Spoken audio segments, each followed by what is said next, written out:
Buenas tardes, soy Valeria Reyes y en esta oportunidad hablaremos acerca de la dimensión procesal de la acción extraordinaria de protección en el Ecuador. Esta acción se constituye como la garantía jurisdiccional dentro del sistema de control constitucional ecuatoriano, fungiendo como un mecanismo correctivo orientado a asegurar que las decisiones judiciales observen los derechos reconocidos en la Constitución, en estricto apego a lo prescrito en los artículos 94 y 437 de la misma. Esta acción procede exclusivamente contra sentencias, autos definitivos o resoluciones con fuerza de sentencia en los que se verifique una vulneración, ya sea por acción o omisión de los derechos fundamentales o de las garantías básicas del debido proceso. Su interposición demanda el cumplimiento riguroso del principio de subsidiariedad, exigiendo el agotamiento previo de todos los recursos ordinarios y extraordinarios disponibles en la justicia ordinaria, lo que ratifica su naturaleza excepcional y su enfoque exclusivo en la tutela de la supremacía constitucional frente a la actividad jurisdiccional. Por su parte, la Ley Orgánica de Garantías Jurisdiccionales y Control Constitucional nos entrega la hoja de ruta de este proceso. En sus artículos 58 y 59, la ley deja claro que el objetivo es tutelar los derechos y el debido proceso en aquellas decisiones que ya han puesto un fin definitivo al conflicto legal. Para que nuestra petición sea escuchada, el artículo 61 nos exige un nivel de cuidado especial en la redacción de la demanda, donde debemos identificar con claridad la decisión impugnada, mencionar los derechos vulnerados y demostrar que recorrimos todo el camino legal previo. Finalmente, el artículo 62 en esta misma ley actúa como un filtro de admisión fundamental para que el servicio funcione con eficacia. Respecto del carácter de definitivo de los autos objetos de esta acción, en la sentencia 154-12-EP/19, la Corte ha analizado la naturaleza de los autos y sentencias para determinar su definitividad. El carácter de definitivo implica que la decisión debe haber resuelto la situación jurídica de fondo o haber generado un estado de indefensión tal que no existan más mecanismos para remediarlo en la justicia ordinaria. El tribunal aclara que la definitividad no es una etiqueta formal, sino un efecto jurídico. Así, un auto definitivo, cuando pone fin al pleito, imposibilita su continuación, resolviendo la situación jurídica de tal manera que no existe en el sistema ordinario otro recurso capaz de modificar lo resuelto.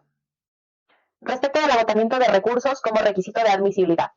La sentencia 1944-12-EP/19 de la Corte Constitucional profundiza en esta obligación al establecer que el agotamiento es un requisito de procedibilidad que debe ser real y efectivo.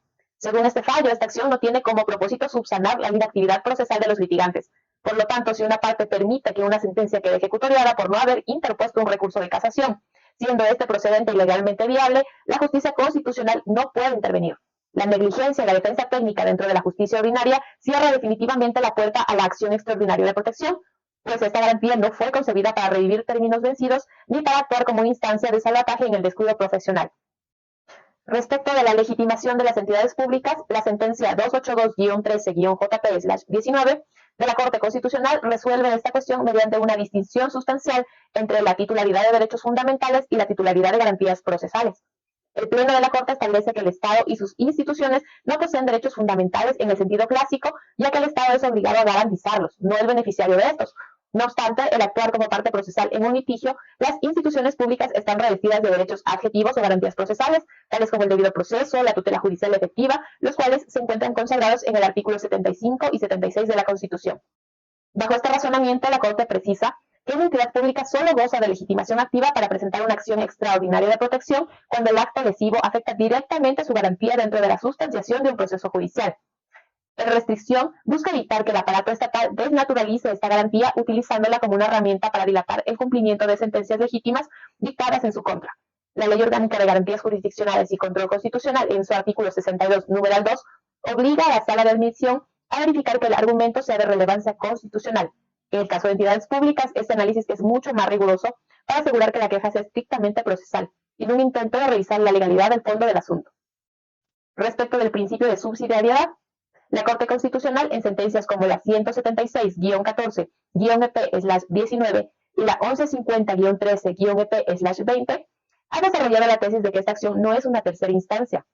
Esto significa que los jueces constitucionales tienen prohibido revalorar las pruebas presentadas en el juicio de origen o realizar una nueva interpretación de una ley secundaria como el Código Civil o el COGEP. La justicia ordinaria es soberana en la determinación de los hechos y la aplicación del derecho infraconstitucional. Sin embargo, la Corte puede intervenir si la interpretación de la ley realizada por el juez ordinario es irrazonable, arbitraria o manifiestamente injusta, de tal modo que dicha interpretación se convierta en el vehículo directo de una violación de derechos fundamentales.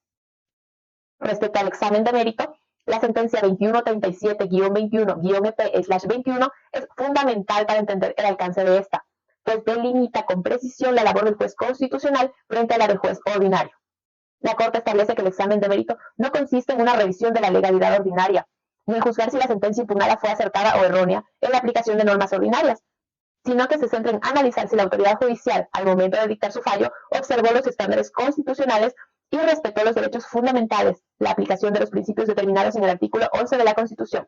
En este sentido, la Corte precisa que la labor del juez constitucional en el examen de mérito es verificar si la providencia impugnada contiene vicios que afectan la supremacía constitucional. La sentencia aclara que incluso si una decisión es legalmente válida desde la óptica infraconstitucional, puede ser declarada inconstitucional si su aplicación práctica desnaturaliza el derecho fundamental. La acción extraordinaria de protección se consolida en el sistema ecuatoriano como el mecanismo fundamental para asegurar la supremacía constitucional, garantizando que ninguna autoridad judicial actúe por encima de la Constitución y que todas las sentencias respeten los derechos fundamentales y el debido proceso.